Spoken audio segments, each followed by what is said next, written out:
প্রকৃত পুরুষ পরিস্থিতির সাথে লড়াই করে, আর কাপুরুষ লড়ে ঘরের স্ত্রীর সাথে। স্বার্থের দুনিয়ায় চামচাগিরি করে মাংস ভাত খেয়ে কুকুরের মতো বেঁচে থাকার চেয়ে নিজের ইনকামে আলু সেদ্ধ ভাত খেয়ে নিজের দুনিয়ায় রাজা হয়ে থাকা অনেক ভাগ্যের ব্যাপার। শুনতে খারাপ লাগবে, কিন্তু এটা সত্য। টাকার অভাবে অনেকে পড়াশোনা ছেড়ে দেয়, অনেকে নিজের স্বপ্নকে ছেড়ে দেয়, কিন্তু টাকার অভাবে সিগারেট গাঁজা কেউ কখনো ছাড়েনি। বর্তমানে বেঁচে থাকার তিনটি পথ: মেরে বাঁচো, মরে বাঁচো, নয়তো লড়ে বাঁচো। যখন কিছু ঠিকঠাক যাচ্ছে না, তখন আসলে আপনার ঘুমের প্রয়োজন। অনেকেই বলে বলতে চাই, কিন্তু শোনার কেউ নেই। আমি বলি, শোনার মানুষ না থাকলে বলারও কিছু থাকে না। অপ্রিয় হলেও সত্য, কেউ কখনো কারোর জন্য বেঁচে থাকার কারণ হতে পারে না। মানুষ বাঁচে তার নিজের জন্য, বাকিটা তার আবেগ আর অভ্যাস। কোনো কিছু ধরতে চাইলে শক্ত করে ধরবে, কোনো কিছু করতে চাইলে যত্ন করে করবে, কোনো কিছু ছাড়তে চাইলে ভেতর থেকে ছাড়বে।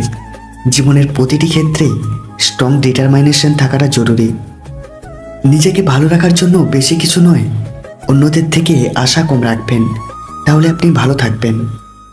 কিছু কিছু সম্পর্ক এমন হয় যেখানে কোনো স্পর্শের দরকার হয় না, দেখার দরকার হয় না, কোনো চাওয়াও থাকে না, কোনো স্বার্থ খোঁজে না, তারপরেও অনেক মায়া জন্মে যায়। অতি সৌন্দর্যের জন্য সীতা হরণ হয়েছিল, অতি গর্বের জন্য রাবণের পতন হয়েছিল, অতি দানি হওয়ার জন্য বালিকে পাতালে যেতে হয়েছিল। সুতরাং অতিকে সর্বদা ত্যাগ করো। কিছু মানুষ মৃত্যুর আগে অবধি নিজের সবটা উজাড় করে দিয়ে, নিজেকে শূন্য করে দিয়েও কাছের মানুষদের ভালো রাখার চেষ্টা করে যায়। ঠিক যেমন জ্বলন্ত মোমবাতি নিঃশেষ হতে হতেও আমাদের আলো দিয়ে যায়। নেগেটিভ মাইন্ডের মানুষ থেকে দূরে থাকুন, এদের সব কিছুতেই সমস্যা লেগে থাকে।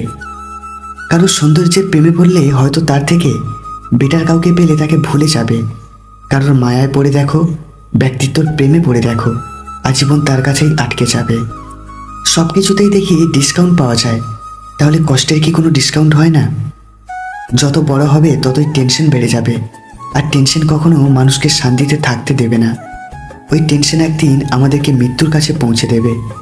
প্রতিটা মানুষের বোধহয় দুইটা গল্প থাকে, একটা যা সবাইকে দেখে, অপরটা ভেতরে চেপে রাখে।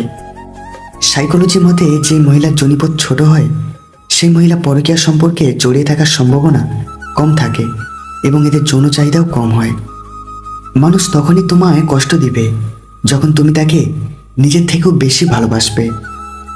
বেশি চিন্তা করবেন না, সৃষ্টিকর্তা জানেন যে আপনি কি চান এবং আপনার হৃদয় কি চায়।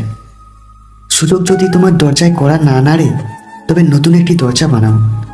যদি কেউ তোমাকে মূল্যায়ন না করে, তাহলে তার কাছ থেকে ছোট হওয়ার চেয়ে নিজেকে তার কাছ থেকে আড়াল করে নেওয়াই ভালো।